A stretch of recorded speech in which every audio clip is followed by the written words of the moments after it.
Hello plant lovers, তোমরা কি জানো এমন একটা আম গাছ আছে যেটাতে ফুল, ফল আর পাকা ফল সব কিন্তু একসাথে একই সময় পাওয়া যায়। এরকম একটা গাছ যদি বাড়িতে থাকে তাহলে কিন্তু সারা বছর পাকা ফলের স্বাদ বাজার থেকে না কিনেও পেতে পারো। চলো বন্ধুরা, আজকে দেখিয়ে আসি সেই গাছটাই। তার সাথে থাকবে কিছু পরিচর্যা ও গুরুত্বপূর্ণ টিপস যা তোমাদের এই গাছটা বসাতে কাজে লাগবে। চলো দেখা যাক তাহলে। এর আগে এই গাছটা নিয়ে আমি একটা শর্টস ভিডিও বানিয়েছিলাম, সেটা অবশ্যই তোমরা দেখে আসতে পারো। 12 মাসি কাটিমো নামের গাছ এটা।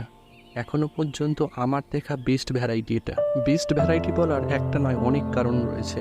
প্রথম কথায় এটা 12 মাসি গাছ, মানে এর সারা বছরই মোটামুটি ফুল আসে। এর সব থেকে বড় আশ্চর্যের ব্যাপার হচ্ছে ফুল আর ফল সব কিছু কিন্তু একই গাছে পাওয়া যায়। পাকা ফল ধরে থাকা অবস্থাতেও গাছে ফুল এসে যায়। আর এর ফলের কথা যদি বলো, ফল অত্যন্ত মিষ্টি ফল, আর এর ভেতরে কোনো আঁটি নেই। আঁটিটা অত্যন্ত পাতলা হয়, যার জন্য ফলের যে শাঁসটা আছে সেটা কিন্তু পরিমাণে অনেক বেশি হয়।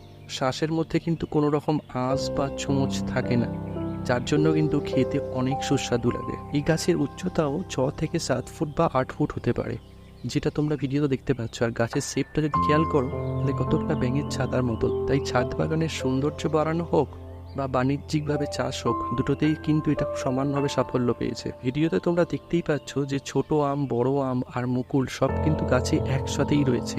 তোমরা যদি ভিডিওটা ভালো করে দেখো তাহলে বুঝতে পারবে।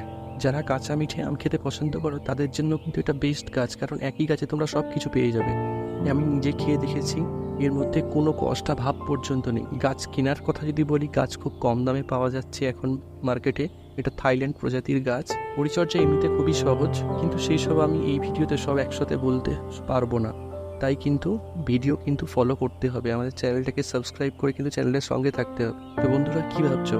বাড়ির জন্য কিন্তু প্রত্যেকের একটা করে গাছ কিন্তু বাড়িতে রাখতেই হবে। তোমাদের জন্য এত কিছু ইনফরমেশন নিয়ে এসেছি, এবার তো চ্যানেলটাকে সাবস্ক্রাইব করে দাও।